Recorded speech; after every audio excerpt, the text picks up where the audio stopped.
everybody, welcome back to GamerNerdz. I'm Monica Jolie. In this episode, we step into the shoes of both Master Assassins Ezio and Altair in Assassin's Creed Revelations. As the third entry in Ezio's story, this appears to be the final chapter, as the setting moves from Rome to Constantinople. Let's see if Desmond could finally stop the Templar threat, or maybe his memory isn't so clear after all.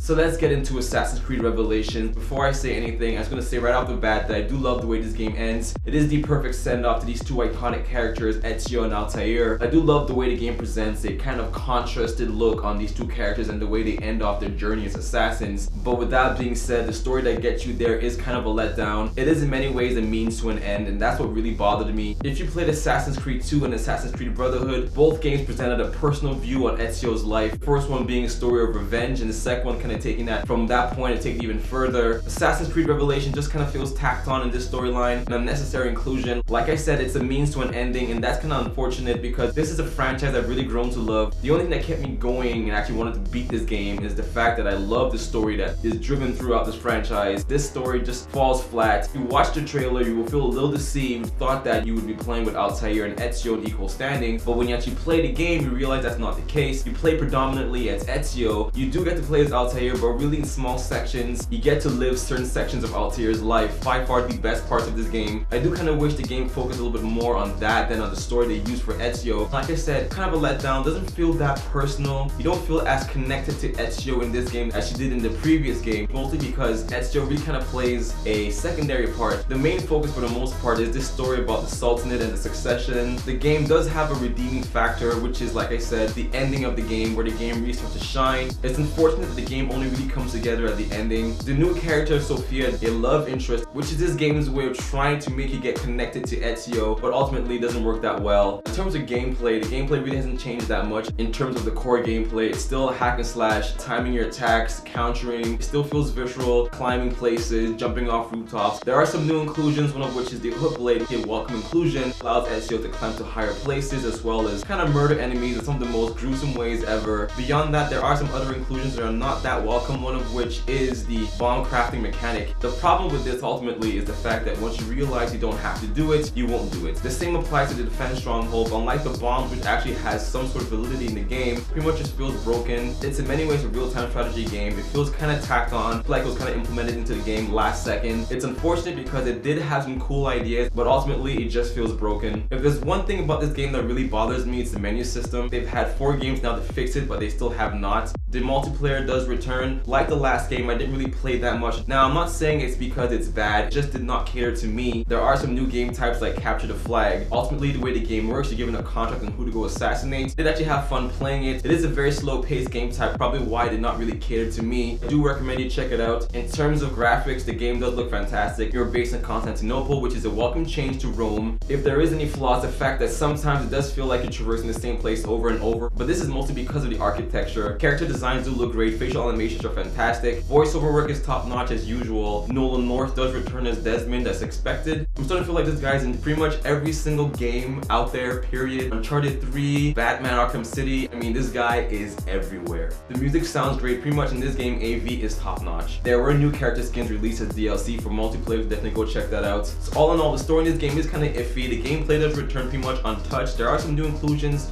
some of which are welcome, some of which kind of feel tacked on, but ultimately, good stuff.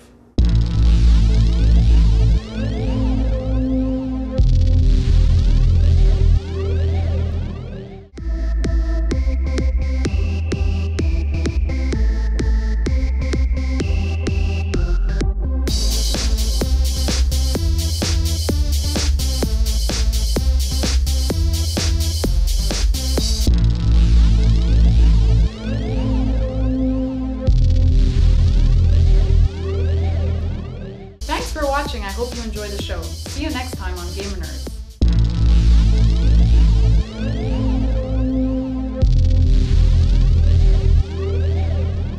This appears to be the final entry. Clear after all. I did it again. What's wrong with me?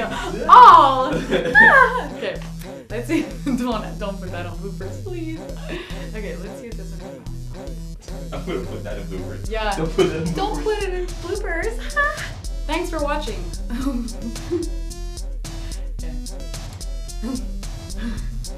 Both games are personal stories for